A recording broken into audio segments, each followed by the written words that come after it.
White to move, black has the queen and a pawn extra, but the black king is wedged in the corner. The first move looks insane, white walks the king toward the queen, but black's own pawn on h5 blocks the queen's attack. The white king walks to h6.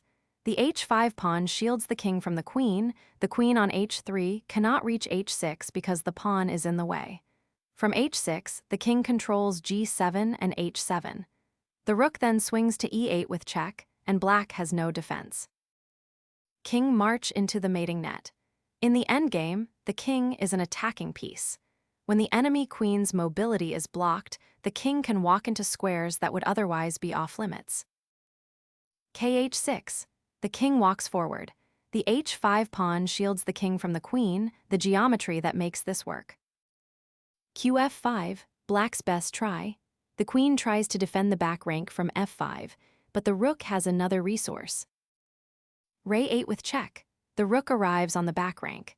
The king cannot move, g7 and h7 are covered by the white king on h6.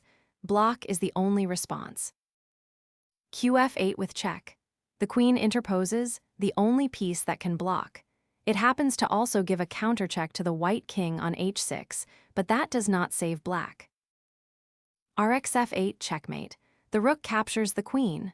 The black king cannot move, g8 and h8 attacked by the rook, h7 controlled by the white king on h6, g7 also covered. Mate. An endgame king is not a defensive piece, it is an attacking piece. When the enemy queen's normal mobility is blocked, the king can walk into squares that would otherwise be off-limits. Always check the geometry of attack lines before assuming a king march is suicidal.